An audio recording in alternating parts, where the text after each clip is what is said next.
Hello everyone and welcome back to another high-level match of StarCraft 2. And what I've got for you today is a best of 5 series of Terran versus Terran, where these two are once again starting off the game by chatting away at each other. Last time I casted a series between these two, they were chatting literally the entire time.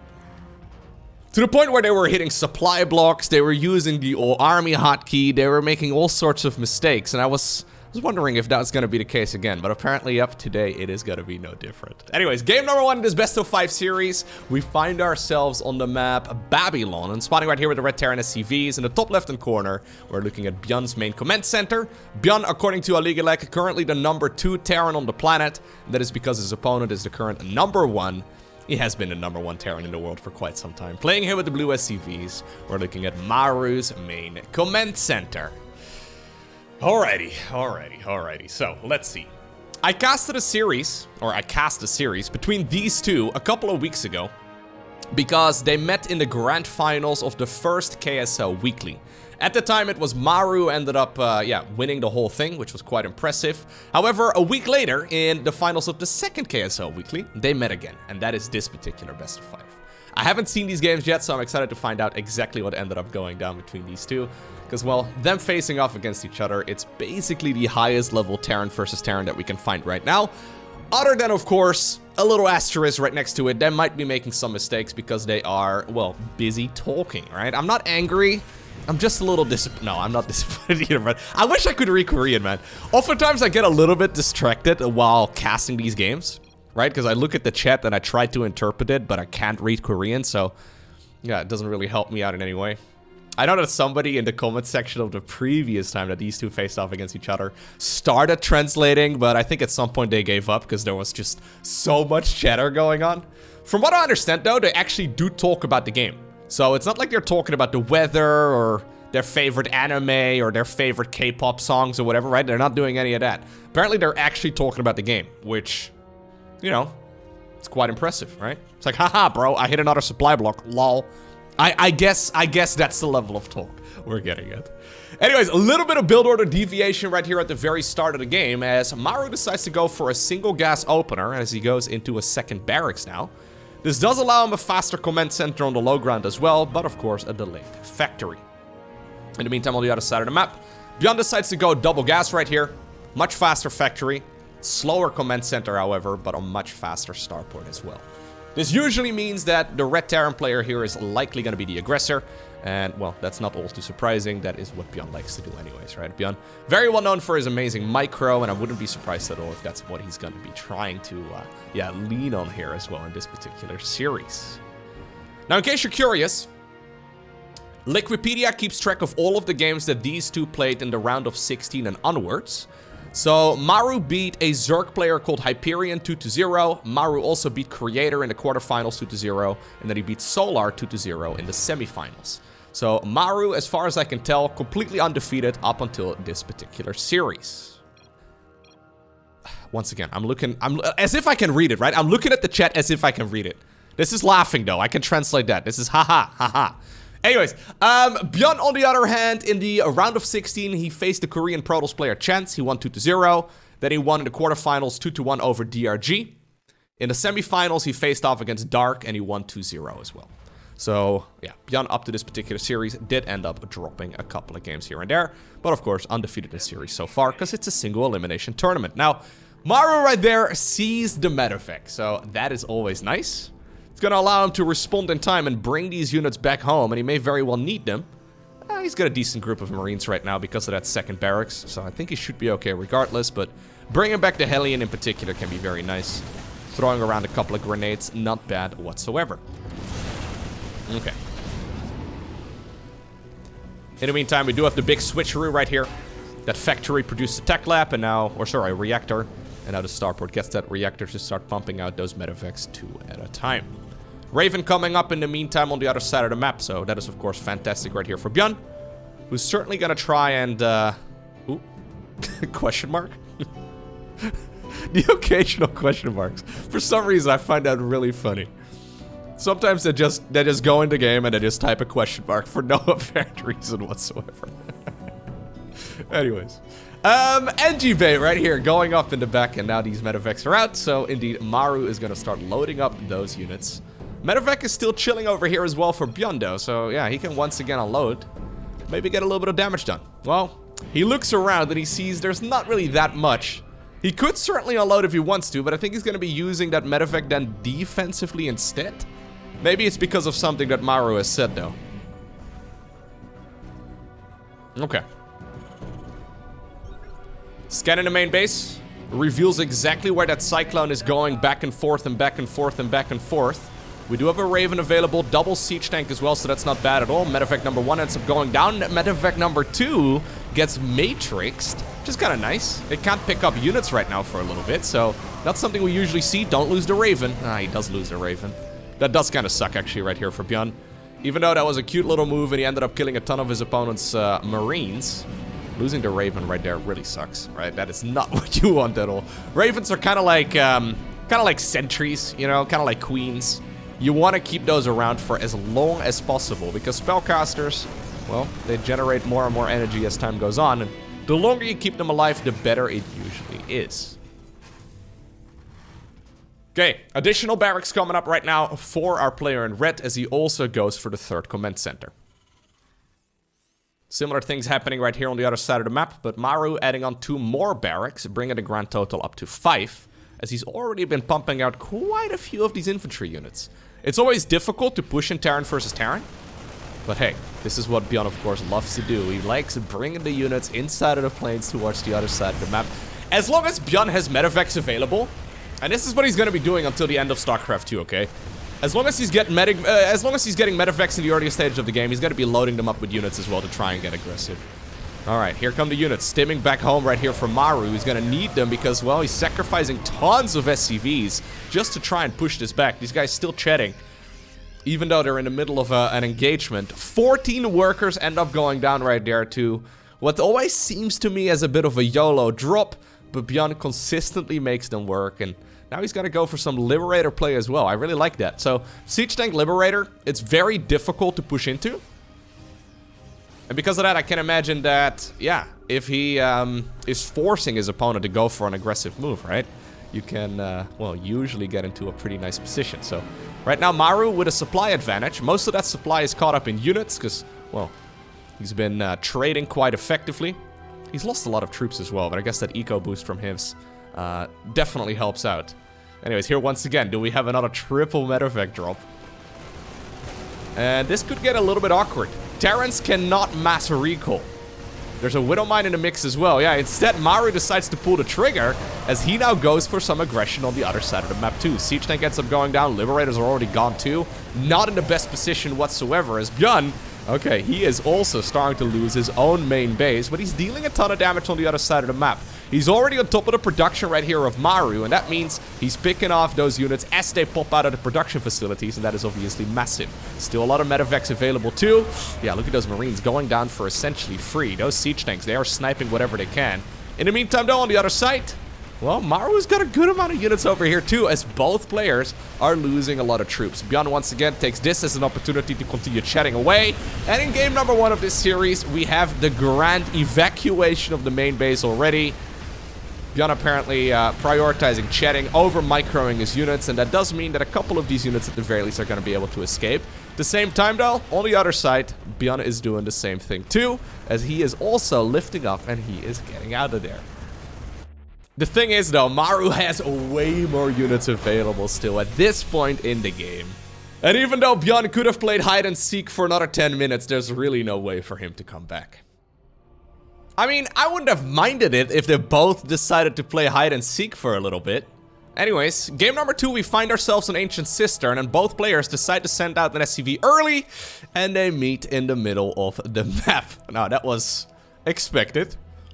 I think they both wanted to go for some early game cheese, but yeah, what are you gonna do now? Well, Maru definitely was planning on going for some early game aggression, as he wasn't even positioning that supply depot on top of the ramp. So really trying to min-max the amount of resources he's getting.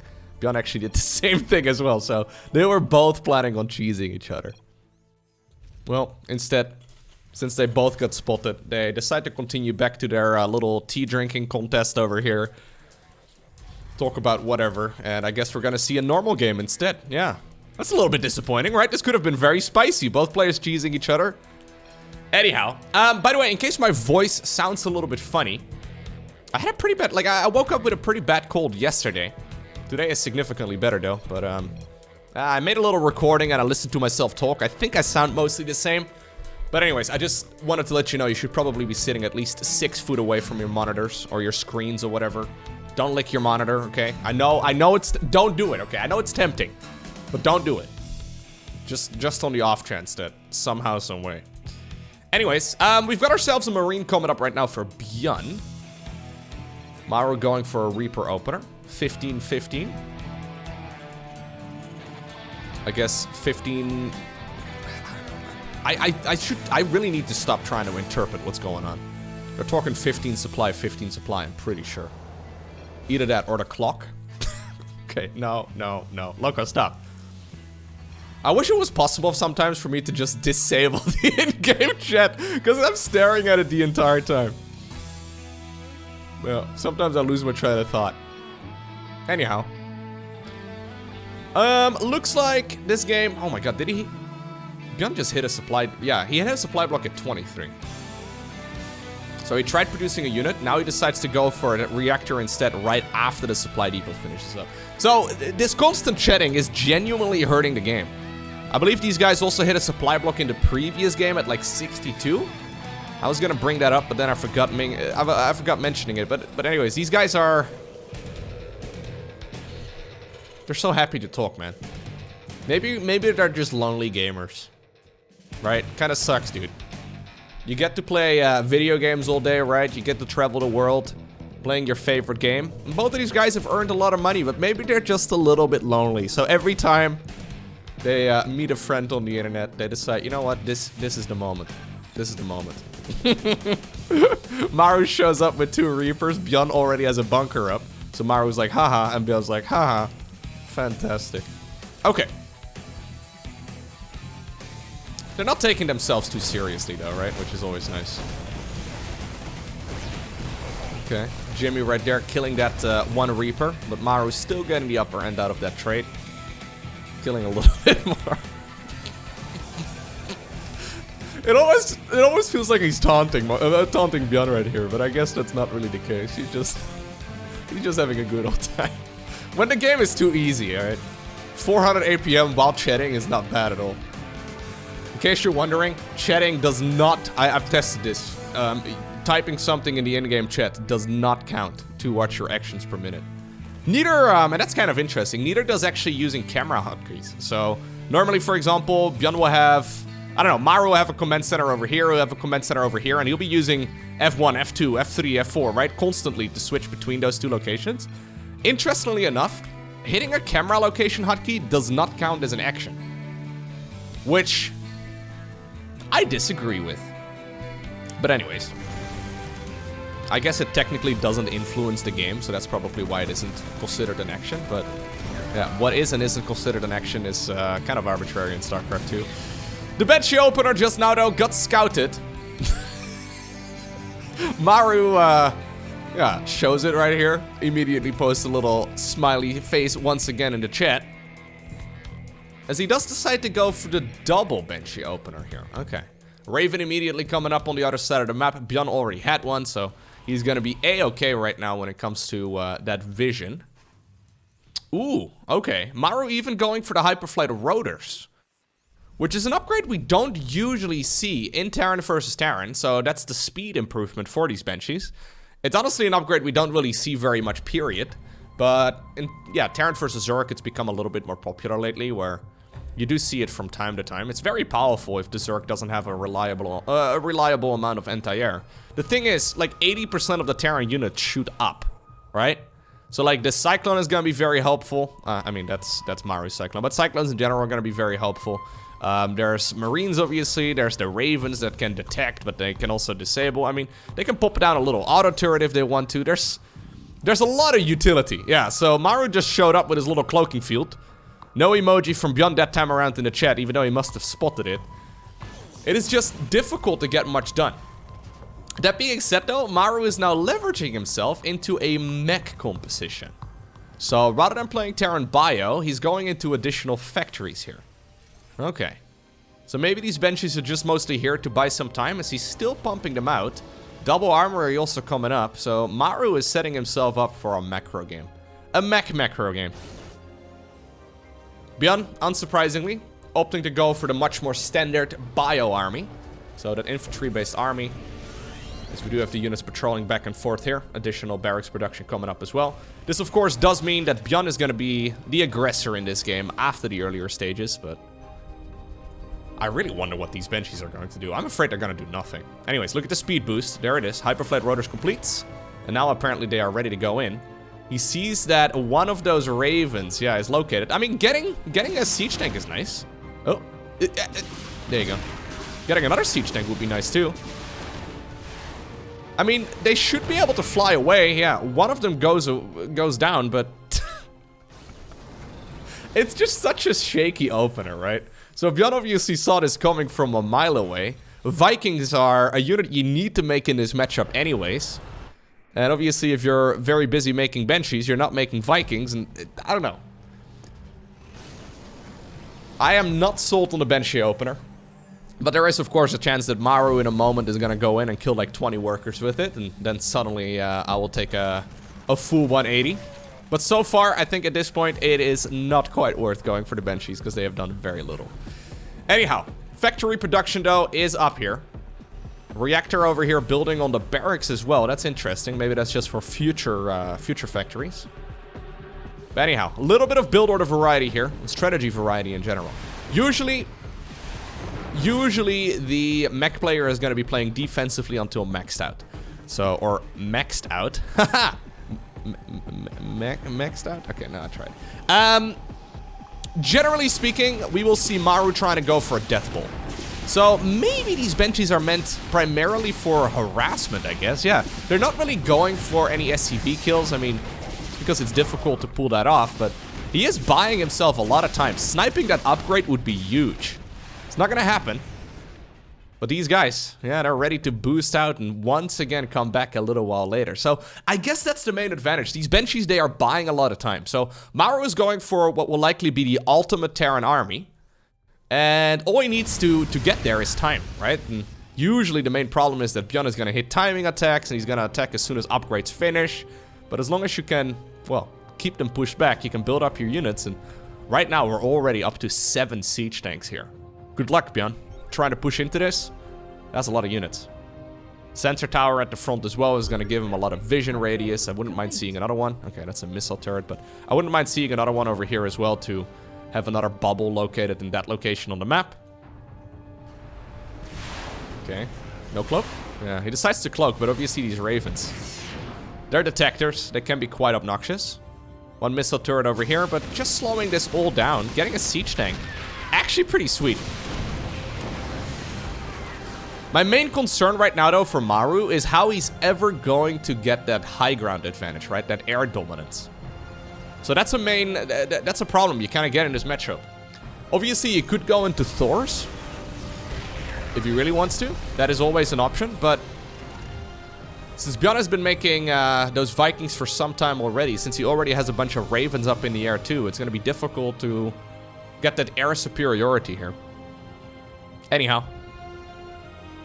We don't see a lot of Terran mech, but it certainly does seem viable.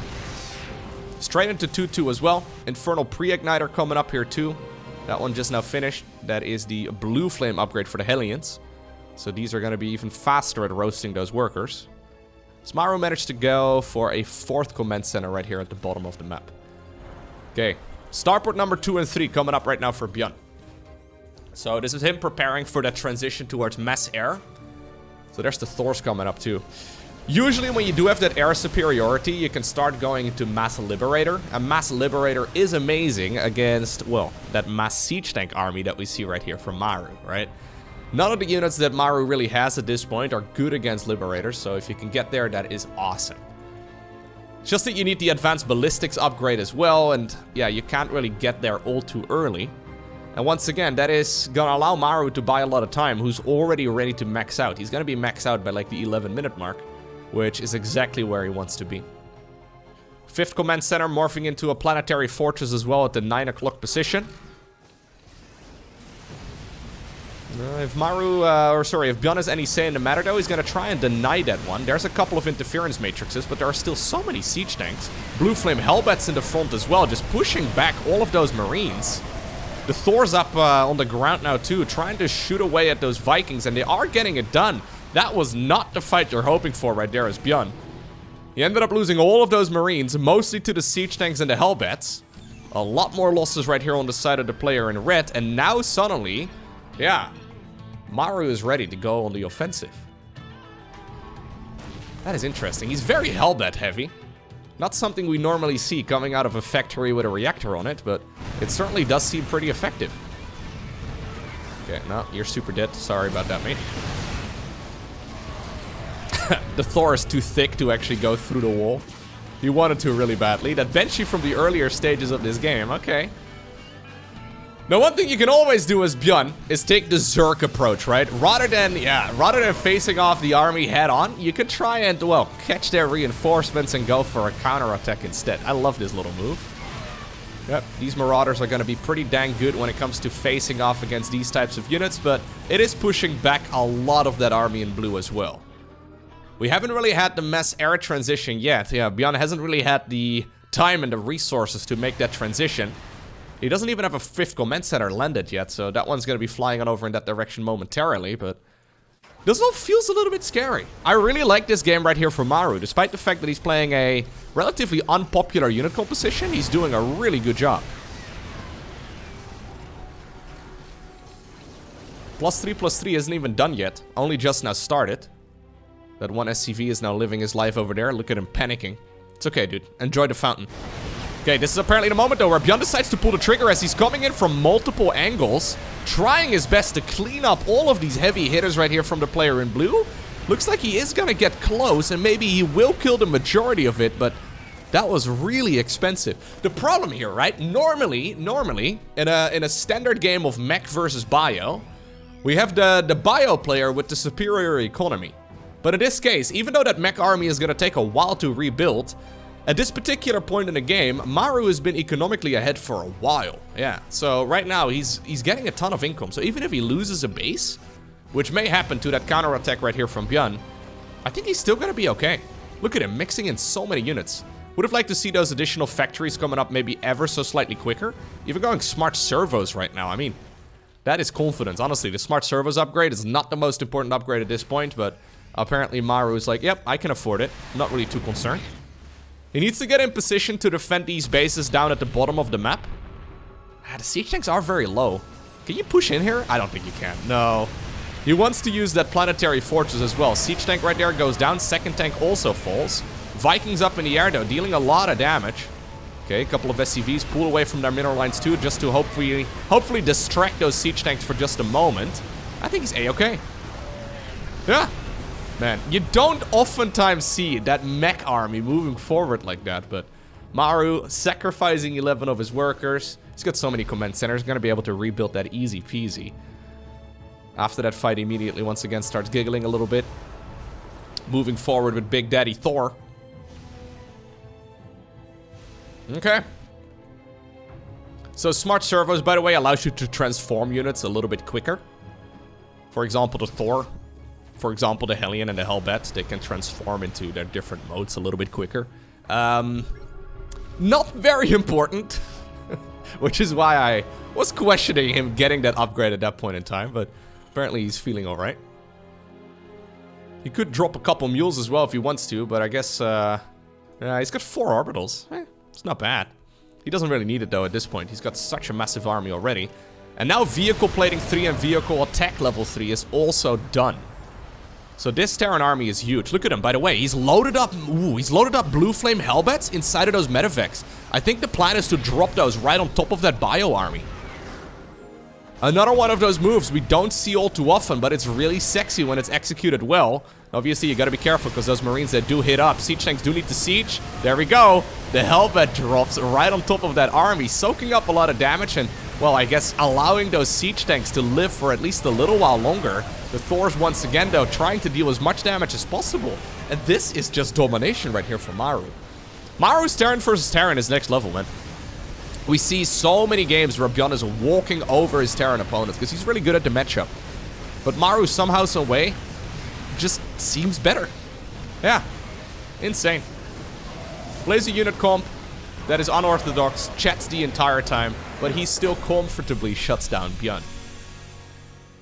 Next up, we find ourselves on Dragon Scales. I decided to fast forward through the first 2 minutes of the game because, well, nothing all too spicy was going on. ByuN decided to go for a double gas opener, whereas Maru decided to go for a single gas opener once again. If I'm not mistaken, last time that these two faced off against each other in that previous best of 5 that I did cast, I believe Maru was opening up double gas every time as well, wasn't he? I guess he's just comfortable playing the single gas, the double gas, the bio, the infantry, the mech, the benchy. He seems comfortable playing basically every build right now in Terran versus Terran, which isn't all too surprising. But so far, he is looking solid once again. So, again, this means that there is a faster command center right here for Maru. A little bit delayed right there for ByuN, but ByuN is gonna have that tech advantage, right? So he decides to go for the factory, and he's now planted. Okay, he's planted the starport right next to the tech lab that he's currently building on the barracks. So we'll see exactly what he decides to go for here in just a moment. As I'm assuming, yeah, ByuN is gonna go for something a little bit cheeky. Very quick benching. So 3 minutes and 10 seconds on the benchy start. Cloaking also coming up. ByuN apparently is going to try his hands at, well, dealing a lot of damage with the benchies. In the previous game, the benchies didn't really deal that much damage, but I guess they still ended up... they ended up buying a bunch of time, right? I guess that was their main goal. Even though it felt a little bit funky and resource-wise, I don't think they had the most effective trades. Good start right here for ByuN. Yep. Unscouted here on that one starport, and... well, he ended up killing one of his opponent's units for free. Not bad at all. Okay.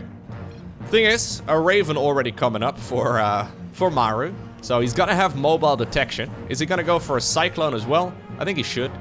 If you end up losing units like that. No, he decides to go straight into a tank.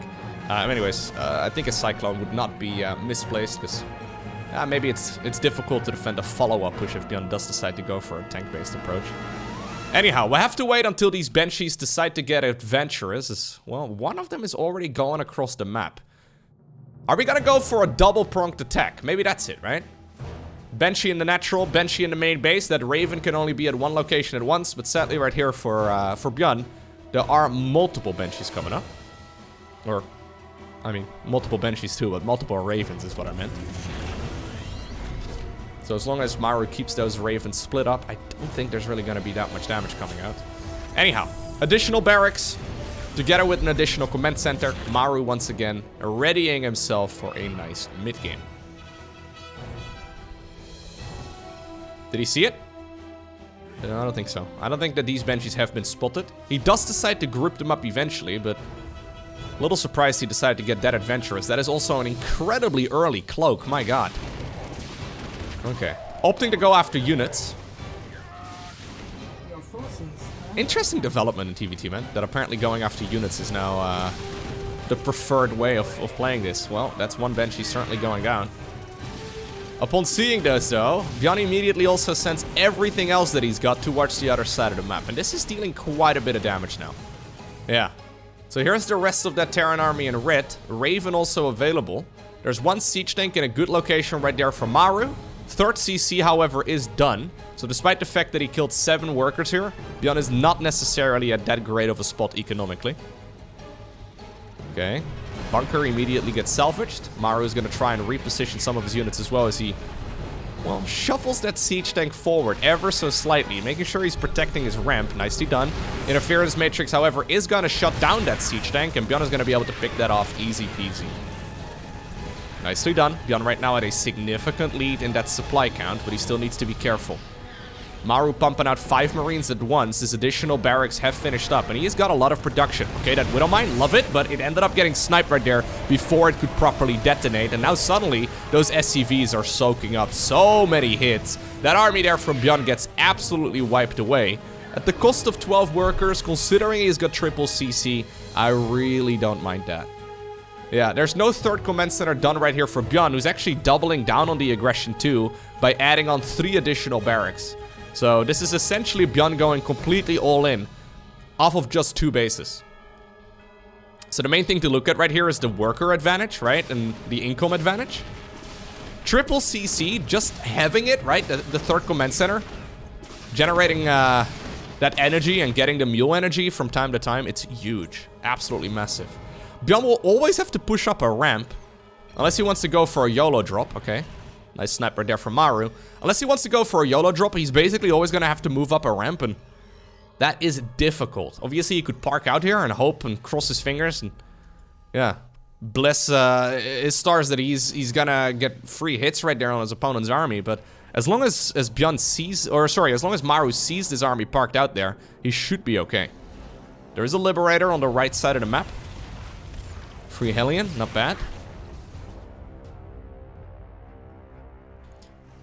ByuN probably hoping that his opponent would go for a third command center land right now, but yeah, ByuN not getting so lucky. Instead, Maru right now is the one who's ready to get aggressive. He hasn't really built that many workers. Mining primarily with mules. Jimmy over here, very brave, but gets killed. Auto turret over here also buying a lot of time. So ByuN's going for a third command center right now, but I'm a little afraid. Oh my god, really? So rather than rebuilding his SCV count, Maru decides to use them offensively instead. What, you run out of Marines? Okay. This is an awful lot of army right now for Maru. ByuN scouts it at this point. I mean, he should have seen it at this point, okay? He's gonna need to pull his own boys very quickly as well to soak up hits against the opponent. Oh my god, massive interference matrix. He does pull the SCVs, but honestly, rather late. Tons of SCVs are being murdered right here inside of the natural of ByuN.